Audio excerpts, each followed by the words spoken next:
प्रभु यीशु मसीह के नाम से और एक बार आप सब लोगों को इस लाइव टेलीकास्ट में मैं धन्यवाद देता हूं।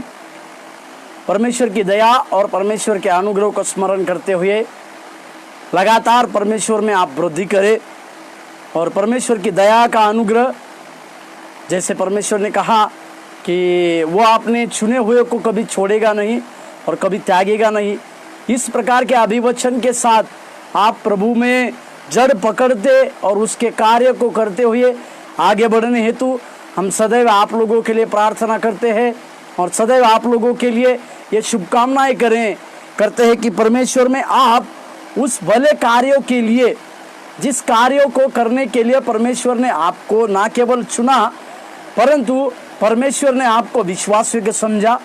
परमेश्वर ने आपको इस प्रकार से कार्य में लाया कि आप उसके भले कार्य को करने के लिए सिद्ध किए गए, बुलाए गए और विश्वास योग्य पकड़े गए।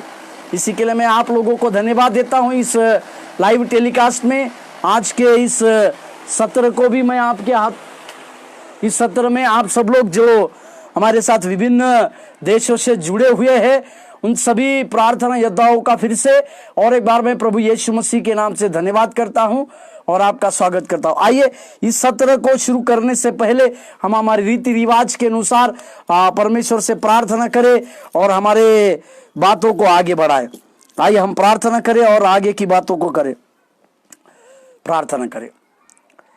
हे हमारे स्वर्गीय अति महान परमेश्वर प्रभु यीशु मसीह, हम आपका धन्यवाद देते हैं, आपकी प्रशंसा करते हैं राजा, क्योंकि आप हमारे जीवन में लगातार बड़े बड़े कार्य करते आए हैं। परमेश्वर, आपने कहा परमेश्वर कि आप जिस कार्य के लिए बुलाए गए उस कार्यों में हमें परमेश्वर सिद्धता की ओर लेकर जाने वाले आप सर्वशक्तिमान प्रभु है।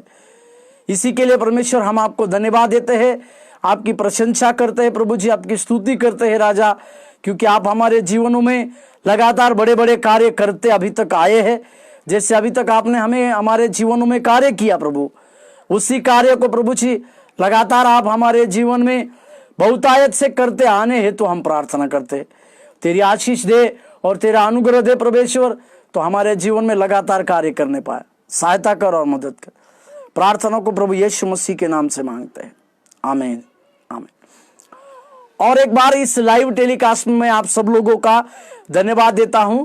जैसे कि हम सब लोग जानते हैं, हम एक नई सीरीज को चला रहे हैं या एक नई श्रृंखला को हम चला रहे, प्रभावशाली प्रार्थना।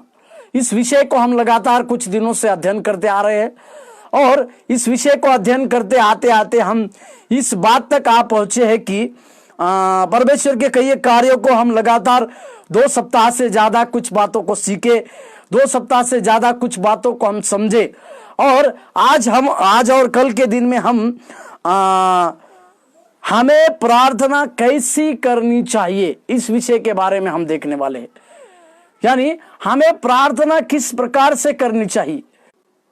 जरूर इस विषय के बारे में बाइबल हमसे बतलाती है कि प्रार्थना किस प्रकार से करनी चाहिए। इसके विषय में हम कई एक बातों को सुने, कई एक बातों को देखे हैं और उसमें से और कुछ बातों को देखकर आज और कल हम इन बातों को देखने पाए कि बाइबल यानी पवित्र शास्त्र हमें प्रार्थना किस प्रकार से करनी चाहिए बोलकर हमें सिखाती है, हमें बतलाती है या हमें सुझाव देती है। इन बातों के विषय में हम जो है कुछ अध्ययन करेंगे और कुछ बातों को सीखेंगे। परमेश्वर के कार्य हमारे जीवन में पूरी होने के लिए परमेश्वर कार्य करने पाए। यीशु ने हमारे हृदय की सच्चाई पर जोर दिया, क्योंकि हमारे बहुत बोलने से हमारी नहीं सुनी जाती। इस बातों को हम समझने की कोशिश कीजिए कि परमेश्वर प्रभु यीशु मसीह ने हमारे मन की सच्चाई के ऊपर ज्यादा से ज्यादा जोर दिया। वो फरीसी और चुंगी लेने वालों की घटना को मैं आपको याद दिलाना चाहता हूं, जहां पे फरीसी इस प्रकार से कह रहा था कि मैं इसके जैसा नहीं हूं, मैं उपवास रखता हूं, जो दान दशांश जो कहा गया है मैं उसको देता हूं और मैं कई एक प्रकार के अच्छे कामों को करता हूं। इस प्रकार से ज्यादा वो बोलते रहा, परंतु उसके विपरीत चुंगी लेने वाला जिसने अपने आप को यहां तक पापी समझा कि वो स्वर्गीय परमेश्वर को, स्वर्ग की तरफ एक नजर उठाए बिना भी वो ये कह पाया कि परमेश्वर मुझ पर रहम कर। मतलब उसने ज्यादा बातें नहीं की, ज्यादा वो बोला नहीं। इसी के लिए हमें ये बात, एक बात को समझने की आवश्यकता है कि हमारे ज्यादा बोलने के विषय में प्रभु ने मनाही किया है। कई बार कई लोग प्रार्थना में ज्यादा से ज्यादा बात करते हैं, ज्यादा बोलते हैं, इसी के चलते उनको इस प्रकार से लगता है कि हमारे ज्यादा बोलने से परमेश्वर हमारी बातें सुनता है। परंतु मैं आज आपको ये बात याद दिला रहा था, परमेश्वर प्रभु यीशु मसीह हमारे मन की सच्चाई को देखते हैं, हमारे मन की सच्चाई को टटोलते हैं। इसलिए हमें इस बात को समझने की आवश्यकता है कि हमें ज्यादा बोलने से हमारी प्रार्थना अगर सुनी जाएगी कहेंगे तो ये हमारी बात कभी नहीं। मेरे साथ खोलिएगा मत्ती रचित सुसमाचार 6 अध्याय का 7वां वाक्य।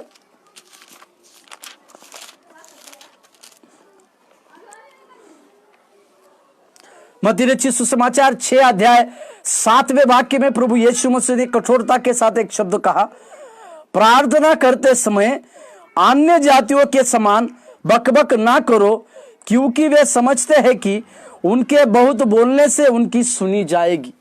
इसका मतलब यहां पर प्रभु यीशु मसीह एक बात को कहते हैं कि अन्य जातियों के समान बकबक ना करो। मतलब हमें प्रार्थना करने के समय में ज्यादा से ज्यादा बोलने की भी आवश्यकता नहीं है। इसके बारे में प्रभु यीशु मसीह हमें एक सिद्धांत को सिखाते हैं। प्रभु यीशु मसीह हमें इस बातों को समझाते हैं कि हमें प्रार्थना के समय ज्यादा बोलने की आवश्यकता नहीं है। ज्यादा बोलने से प्रभु हमारी बातें को सुनेंगे या ज्यादा बोलने से परमेश्वर हमारे जीवन में कार्य करेंगे, इस प्रकार की बातें अगर हमारे मन में है तो सबसे पहले उसको हमें निकालना चाहिए, निकाल कर रख देना चाहिए। क्योंकि अन्य जातियों के लोग, उनके मन में एक प्रकार की बातें इस प्रकार से होती है कि उनके ज्यादा बोलने से शायद उनकी बातें प्रभु सुनता है, ऐसा उनके पास होता। परंतु उसके विपरीत हमें शांत रहकर भी प्रार्थना कर सकते हैं। हम कैसे प्रार्थना कर सकते हैं? शांत रहकर भी हम प्रार्थना कर सकते हैं। मेरे साथ खोलिएगा पहला शमूएल का किताब, उसका 1 अध्याय का 13वां वाक्य। पहला शमूएल का किताब, यहाँ पे हम हन्ना के जीवन को देखते हैं। ये हन्ना दुखित और सताए हुई थी।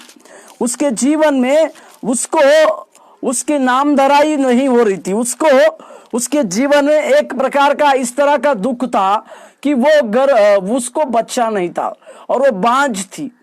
परंतु बांझ होने के चलते वो परमेश्वर के भवन के पास आना छोड़ती नहीं थी या परमेश्वर को पुकारना कभी छोड़ती नहीं थी। परंतु उसने भी एक प्रकार से प्रार्थना किया। हम प्रार्थना कैसे करते हैं, करना चाहिए, इस विषय में हम सीखने से पहली बात, हम शांत रहकर प्रार्थना कर सकते।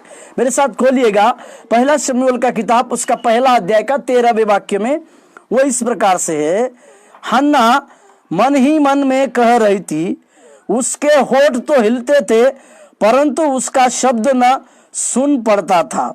इसलिए एली ने समझा कि वह नशे में, उसका शब्द नहीं सुन पड़ता था। इसका अर्थ क्या है कि हन्ना के जीवन में हन्ना जो है वो इस प्रकार से मन ही मन में प्रार्थना करती थी। मेरी बातों को ध्यान दीजिए, मेरी शब्दों को ध्यान दीजिए। हन्ना जो है शांत रहकर भी प्रार्थना कर परमेश्वर के पास से उसने अपने उस एकलौते पुत्र को, जो इजराइल देश का सबसे पहला भविष्यवक्ता हुआ, शमूएल को प्राप्त किया। इसका मतलब हम प्रार्थना शांत रहकर भी कर सकते हैं। शांत रहकर प्रार्थना के द्वारा हम परमेश्वर को हमारे अंदर की गुप्त बातों का बकाया, अंदर की गुप्त बातों को हम परमेश्वर के सम्मुख में करने से परमेश्वर हमारी ओर ध्यान देंगे और परमेश्वर हमसे उन सारी बातों का जवाब देंगे, इसमें कोई शक नहीं। और एक बात, दूसरी बात, हम प्रार्थना कैसी करनी चाहिए, तो शांत रहकर भी हम प्रार्थना कर सकते हैं। दूसरा, ऊंचे शब्द से प्रार्थना कर सकते हैं, ऊंचे शब्द से। और हम प्रार्थना कैसे कर सकते हैं? ऊंचे शब्दों से भी हम प्रार्थना कर सकते हैं। पुराने नियम के कई एक लोगों ने ऊंचे शब्दों को पुकार कर परमेश्वर से प्रार्थना की बोलकर हम देखते।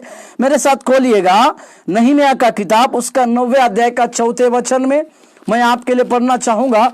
नहमीया का किताब 9वें अध्याय का 4 वाक्य, नहमीया का किताब उसके 9वें अध्याय के 4 वाक्य में इस प्रकार से लिखा हुआ है, यीशु बानी कदमीएल शबन्याह बुन्नी शेरनब्या बानी और कनानी ने लेवियों की सीढ़ी पर खड़े होकर ऊंचे स्वर से परमेश्वर यहोवा की दोहाई दी। ऊंचे शब्द से, इस यहां पर लिखा है ऊंचे शब्द से। इस प्रकार के ये लोग जो थे जिनके नाम चार लोगों के नाम, 6 लोगों के नाम इसमें लिखा हुआ है, इन्होंने ऊंचे शब्द को पुकार कर, मतलब अपने पाप को अपने जीवन में अंगीकार करते हुए उन्होंने परमेश्वर यहोवा को ऊंचे रीति से पुकार कर परमेश्वर से प्रार्थना की बोलकर हमें दिखता है। इसका मतलब यह है कि हमें ऊंचे शब्द से पुकारते हुए भी हम प्रार्थना कर सकते हैं। और एक वचन को मैं आपके लिए पढ़ना चाहूंगा, मेरे साथ खोलिएगा यजीकेल का किताब 11 अध्याय का 13वां वाक्य। यजीकेल का किताब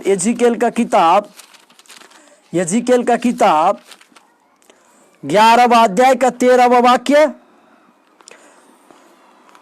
उसमें इस प्रकार से 11 अध्याय का 13वां वाक्य, मैं इस प्रकार की भविष्यवाणी कर रहा था कि बनाया का पुत्र पलत्याह मर गया, तब मैं मुंह के बल गिरकर ऊंचे शब्द से चिल्ला उठा और कहा, हाय प्रभु यहोवा, क्या तू इज़राइल के बचे हुओं का सत्यानाश कर डालेगा। ऊंचे शब्द से सुना, ऊंचे शब्द से उन्होंने परमेश्वर को पुकारा या परमेश्वर को पुकार कर कहा बोलकर हम इस वचन को पढ़ते हैं। इसलिए हमारे जीवन में ये बातों को समझने की आवश्यकता है, हमारे जीवन में ये बात को जानने की आवश्यकता है कि हमें प्रार्थना जो है ऊंचे शब्द से पुकार कर करने की आवश्यकता है। ऊंचे रीति से, ऊंचे से हमें शब्द पुकार कर करने की भी आवश्यकता है। इसलिए हमारे जीवन में कभी भी आप ऊंचे रीति से भी प्रार्थना कर सकते हैं करके। और फिर तीसरी बात, हम अपने शब्दों में प्रार्थना कर सकते हैं या पवित्र शास्त्र के वचनों का प्रयोग कर सकते हैं, या फिर हम बुद्धि से प्रार्थना कर सकते हैं या आत्मा से भी प्रार्थना कर सकते हैं। यहाँ पर बुद्धि से भी हम प्रार्थना कर सकते हैं और आत्मा से भी प्रार्थना कर सकते हैं कि इसके बारे में, अर्थात अन्य भाषाओं में भी हम प्रार्थना कर सकते हैं बोलकर हमें पवित्र शास्त्र जो है बतलाती है। मेरे साथ को लिए पहला कुरिन्थियों का पत्री उसके 14वें अध्याय और 14 वचन से लेकर 18 वचन तक, 14 वचन से लेकर 18 वचन तक ना, उसमें इसीलिए यदि मैं अन्य भाषा में प्रार्थना करूं तो मेरी आत्मा प्रार्थना करती है परंतु मेरी बुद्धि काम नहीं देती। अतः क्या करना चाहिए? मैं आत्मा से भी प्रार्थना करूंगा और बुद्धि से भी प्रार्थना करूंगा। मैं आत्मा से गाऊंगा और बुद्धि से भी गाऊंगा। नहीं तो यदि तू आत्मा ही से धन्यवाद करेगा तो फिर अज्ञानी तेरे धन्यवाद पर आमीन कैसे कहेंगे? क्योंकि वह तो नहीं जानता कि तू क्या कहता है। तू तो भली भांति धन्यवाद करता है परंतु दूसरों की उन्नति नहीं होती। मैं अपने परमेश्वर का धन्यवाद करता हूं कि मैं तुम सबसे अधिक अन्य भाषाओं में बोलता। यहाँ पे पौलुस अपने व्यक्तिगत अनुभव को हमारे सामने रखते हैं।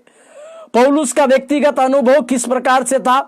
तो पौलुस बुद्धि के साथ, और पौलुस जो है बुद्धि के साथ भी प्रार्थना करते हैं और आत्मा में होकर भी प्रार्थना करते हैं। तो हमें अन्य भाषाओं में भी प्रार्थना करने के विषय में बाइबल ये सिखाती है कि हमें बुद्धि और आत्मा के साथ भी प्रार्थना करने की आवश्यकता है। और अगर हम बुद्धि के साथ और ज्ञान के साथ आत्मा में भरकर भी हम प्रार्थना करेंगे तो परमेश्वर हमारी ओर कान लगाए हुए रहेंगे और परमेश्वर हमारी ओर कुछ बातों को देखेंगे। इसलिए हमें इस बात को समझने की आवश्यकता है और जानने की भी आवश्यकता है। और एक बात, हम कराहते हुए प्रार्थना कर सकते हैं, कराहते हुए भी हम प्रार्थना कर सकते हैं। मेरे साथ खोलिएगा रोमियो का पत्री 8 अध्याय 16वें वाक्य, रोमियो का पत्री 8 अध्याय 16वें वाक्य में, रोमियो का पत्री माफ कीजिएगा, रोमियो का पत्री 8 अध्याय 26वें वाक्य, रोमियो का पत्री 8 अध्याय 26वें वाक्य। हम अपने जीवन में कराहते हुए भी प्रार्थना कर सकते हैं, इस विषय को हम देख रहे हैं रोमियो का पत्री 8 अध्याय 26वें वाक्य में। इस रीति से आत्मा भी हमारी दुर्बलता में सहायता करता है, क्योंकि हम नहीं जानते कि प्रार्थना किस रीति से करनी चाहिए, परंतु आत्मा आप ही ऐसी आहे भर भर कर जो बयान से बाहर है हमारे लिए विनती करता है। या आहे भर भर कर लिखा है, उसी को दूसरे शब्दों में हम ये कह सकते हैं कि कराहते हुए, मतलब हमारे अंदर की एक कराहना, जैसे दाऊद ने कहा कि हे परमेश्वर तूने मुझे क्यों छोड़ा, इस प्रकार के दाऊद का एक कहना जो है ये एक कराहने की तरह है। इसलिए हम सारे लोग एक कराहते हुए भी प्रार्थना कर सकते हैं, क्योंकि हमको पता नहीं किस प्रकार से प्रार्थना करनी चाहिए, या हम जानते नहीं है कि हमें किस प्रकार से प्रार्थना करनी चाहिए, परंतु हमें ये पता होना चाहिए कि हम जो है कराहते हुए प्रार्थना करने की हमें आवश्यकता है। जब हम कराहते हुए प्रार्थना करते हैं तो हमें आत्मा सिखाती है कि किस प्रकार से प्रार्थना करनी चाहिए। इसलिए आपको और हमको ये बातों को जानने की आवश्यकता है, हमें इस बात को समझने की भी आवश्यकता है कि हम इस प्रकार से भी परमेश्वर यहोवा को प्रार्थना कर सकते हैं और उसको पुकार सकते हैं। और एक बात को हम देख सकते हैं कि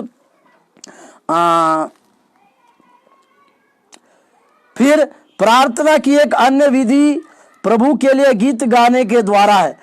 प्रार्थना की एक अन्य विधि प्रभु के लिए गीत गाने के द्वारा, मतलब प्रार्थना के द्वारा, मतलब प्रार्थना की एक विधि है जो गीत गाने के द्वारा हम परमेश्वर को प्रार्थना कर सकते।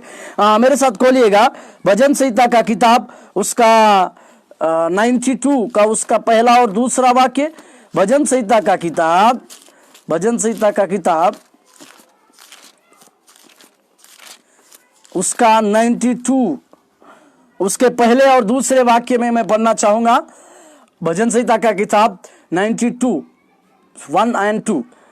यहोवा का धन्यवाद करना भला है, हे परम प्रधान, तेरे नाम का भजन गाना, प्रातः काल को तेरी करुणा और प्रति रात तेरी सच्चाई का प्रचार करना। यहाँ पे परमेश्वर का भजन गाना या परमेश्वर का गीत गाना, इसके द्वारा भी हम परमेश्वर को प्रार्थना कर सकते हैं, या प्रार्थना की जा सकती है बोलकर हम यहाँ पर देख सकते हैं। और एक वचन को पढ़िएगा, कुलुसियों का पत्री 3 अध्याय के 16वें वाक्य में। कुलुसियों का पत्री, मेरे साथ खोलिए, कुलुसियों का पत्री उसके 3 अध्याय और 16वें वाक्य में।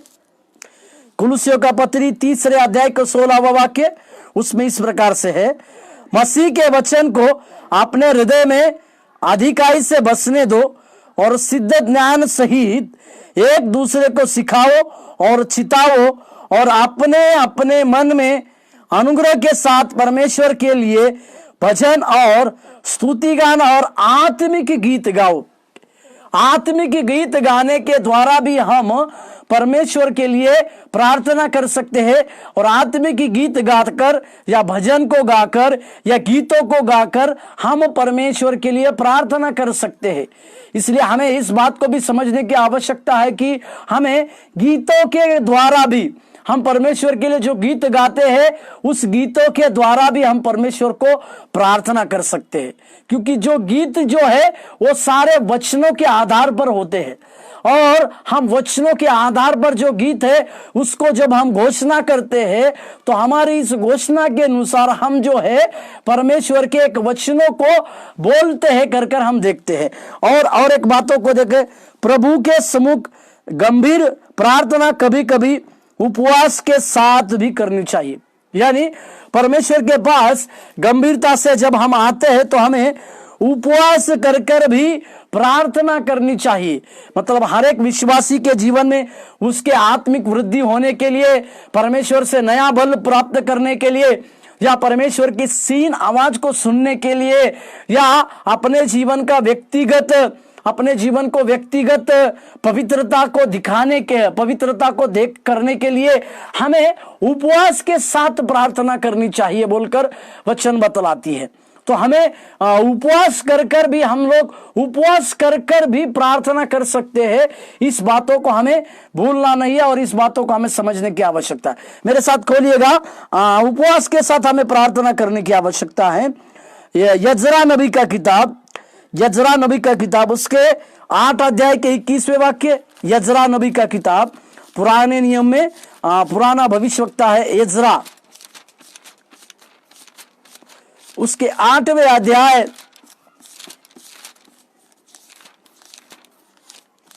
उसका 21वें वाक्य को मैं आपके लिए पढ़ना चाहूंगा। यजरा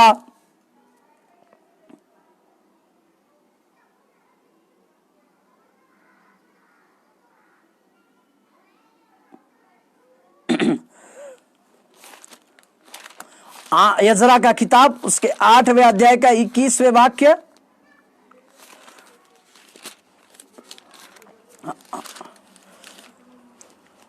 उसके 8 अध्याय 21वें वाक्य में, तब मैंने वहां अर्थात अहोवा नदी के तट पर उपवास का प्रचार इस आशय से किया कि हम परमेश्वर के सामने दीन हो और उससे अपने और अपने बाल बच्चों और अपनी समस्त संपत्ति के लिए सरल यात्रा मांगे। यहाँ पे यजरा अपने लोगों के लिए और परमेश्वर के सम्मुख में दीन होने की बातों को लेकर उपवास के साथ प्रार्थना करते हैं बोलकर हम दिखते हैं। यहाँ पर एक शब्द आया है दीन होना। हम जब उपवास के साथ परमेश्वर के सम्मुख में आते हैं तो हमारे अंदर एक दीन होने का स्वभाव होना चाहिए। हम परमेश्वर के सम्मुख में दीन होने की आवश्यकता है। जब हम परमेश्वर के सम्मुख में दीन होंगे तो परमेश्वर हमारे जीवनों में जिन बातों की आवश्यकता है या जिन बातों को हमसे वो बर्ताव करना चाहता है, उन सारी बातों को परमेश्वर उसके आज्ञा के अनुसार हमको बतलाएगा। इसलिए हर एक व्यक्ति के जीवन में दीन होने की आवश्यकता है और वो जो लोग उसके सम्मुख में दीन होते हैं, परमेश्वर उनके जीवन में बहुतायत के साथ कार्य करता है बोलकर देखते। इसी के लिए हमें कभी कभी परमेश्वर के सम्मुख गंभीरता के साथ उपवास और प्रार्थना करने की भी आवश्यकता है और हम सब लोगों को इस प्रकार से उपवास और प्रार्थना करनी भी आवश्यक है। साथ ही मेरे साथ और एक वचन को पढ़िएगा, नहम्याह का किताब उसके 1 अध्याय के 4वें वचन को। नहम्याह का किताब उसके 1 अध्याय के 4 वचन में इस प्रकार से लिखा है, ये बातें सुनते ही मैं बैठकर रोने लगा और कितने दिन तक विलाप करता और स्वर्ग के परमेश्वर के सम्मुख उपवास करता और यह कहकर प्रार्थना करता रहा। हम इस बातों को समझने पाए कि हमें कभी कभी उपवास के साथ भी प्रार्थना करने की आवश्यकता है। हमें और आपको परमेश्वर के सम्मुख में उपवास करने की भी आवश्यकता है। जब हम परमेश्वर के सम्मुख उपवास करेंगे या उपवास के साथ हम परमेश्वर के सम्मुख में आएंगे तो हमें और आपको इस बात को समझने की आवश्यकता है कि हमें उपवास कर भी परमेश्वर के पास आना चाहिए। और इसी बात को नहम्याह ने जब शहरपना गिर पड़ी बोलकर जब उसको पता चला तो उसने इसी प्रकार के उपवास के साथ वो परमेश्वर के सम्मुख में आया कर। दानियल के जीवन में भी देखते हैं, नहम्याह दानियल का किताब उसके 9वें अध्याय, दानियल ने भी परमेश्वर से कुछ बातों को प्राप्त करने के लिए, नहीं दानियल का किताब उसके 9वें अध्याय 3 और 4 में दानियल ने भी परमेश्वर के सम्मुख में उपवास के साथ प्रार्थना कर अपने पूर्वजों के लिए, अपने लोगों का पश्चाताप, अपने लोगों की गलतियों को अपने ऊपर स्वीकार कर दानियल उन लोगों के लिए प्रार्थना किया। मेरे साथ खोलिएगा दानियल का किताब 9वां अध्याय 3 और 4वें वचन में, तब मैं अपना मुख प्रभु परमेश्वर की ओर करके गिड़गिड़ाहट के साथ प्रार्थना करने लगा और उपवास कर टाट पहन राख में बैठकर वरदान मांगने लगा। मैंने अपने परमेश्वर यहोवा से इस प्रकार प्रार्थना की और पाप का अंगीकार किया, हे प्रभु तू महान और भययोग्य परमेश्वर है, जो अपने प्रेम रखने और आज्ञा मानने वालों के साथ अपनी वाचा को पूरी करता और करुणा करता है। इसका मतलब दानियल ने भी अपने पूर्वजों के लिए, अपने पूर्वजों के लोगों के लिए, उनके पाप के लिए अपने आप को अंगीकार करते हुए दानियल उपवास कर परमेश्वर के सम्मुख में प्रार्थना किए और उनके लिए प्रार्थना किए बोलकर हम यहां पर देखते। इसी के लिए हमें और आपको परमेश्वर के दास दानियल के तरह लोगों के लिए उपवास करना है। लोगों के पापों के लिए हमें पश्चाताप कर माफी मांगकर हमें प्रार्थना करने की भी आवश्यकता है। और आगे लूका रचित सुसमाचार के 2 अध्याय के 37वें वाक्य में यहां पर हन्ना नाम का एक विधवा स्त्री के बारे में लिखा हुआ है, जो विधवा तो हो गई थी परंतु उसने परमेश्वर के भवन को कभी त्यागा नहीं बोलकर उस जगह पर लिखा हुआ। मेरे साथ खोलिएगा 2 अध्याय लूका रचित सुसमाचार उसका 2 अध्याय का 37वें वाक्य में इस प्रकार से कहा, वह 84 वर्ष की विधवा थी। मतलब एक उसके बारे में हन्ना नामक फनुएल की बेटी एक भविष्यवक्ता थी। हन्ना जो फनुएल की बेटी थी उसके विषय में 37 में इस प्रकार से लिखा, वह 84 वर्ष से विधवा थी और मंदिर को नहीं छोड़ती थी, पर उपवास और प्रार्थना करके रात दिन उपासना किया करती थी। 84 वर्ष की एक विधवा हन्ना, उसके जीवन का उदाहरण इसमें लिखा गया है कि वो परमेश्वर से उपवास प्रार्थना करती थी और दिन रात परमेश्वर से आराधना करती थी और परमेश्वर के भवन को छोड़ती नहीं थी। तो इसी के लिए हमें भी कभी कभी गंभीरता के साथ उपवास कर अपने जीवन को प्रभु के हाथों में सौंपते हुए हमें प्रार्थना करने की आवश्यकता है। और इस प्रकार से जब हम प्रार्थना करेंगे या इस प्रकार से जब हम परमेश्वर के सम्मुख आएंगे तो निश्चित रूप से परमेश्वर हमारे जीवन में कार्य करेगा। उसी तरह से प्रेरितों के काम उसके 14 अध्याय के 23वें वाक्य को मैं आपके लिए पढ़ूंगा। प्रेरितों के काम 14 अध्याय का 23वें वाक्य को 14 अध्याय के 23वें वाक्य में इस प्रकार से लिखा हुआ है, और उन्होंने हर एक कलीसिया में उनके लिए प्राचीन ठहराए और उपवास सहित प्रार्थना करके उन्हें प्रभु के हाथ में सौंपा जिन पर उन्होंने विश्वास किया था। मतलब जिन विश्वासियों जिनके ऊपर जिनको वो चुनना चाहते थे, परमेश्वर के कार्य के लिए जिन प्रेरितों को चुनना चाहते थे, उन्होंने क्या किया, उनको उपवास करने के लिए कहा और फिर उनके सिर पर उन्होंने हाथ रखकर परमेश्वर के लिए उनको परमेश्वर का कार्य के लिए उनको सौंपा गया बोलकर हम जानते हैं। इसीलिए हमें और आपको यह बात को समझने की आवश्यकता है कि कभी कभी कुछ परिस्थितियों में हमें गंभीरता के साथ परमेश्वर के सम्मुख में गंभीरता के साथ आकर परमेश्वर के लिए प्रार्थना करने की आवश्यकता है। जब हम गंभीरता के साथ परमेश्वर के पास उपवास सहित प्रार्थना करके आएंगे तो परमेश्वर जो है हमारे जीवनों में अद्भुत कार्य करते हुए देखेंगे हम। और इसी के लिए हमें इस प्रकार से कार्य करने की आवश्यकता है कि हम जब परमेश्वर के सम्मुख उपवास कर भी आए, इसके विषय में भी परमेश्वर ने कहा कि तुम्हारे मन में कोई उदासी ना छाई हो, तुम्हारा मुंह उतरा ना हो। इस प्रकार से उपवास किस प्रकार से करना है बोलकर भी परमेश्वर ने कहा।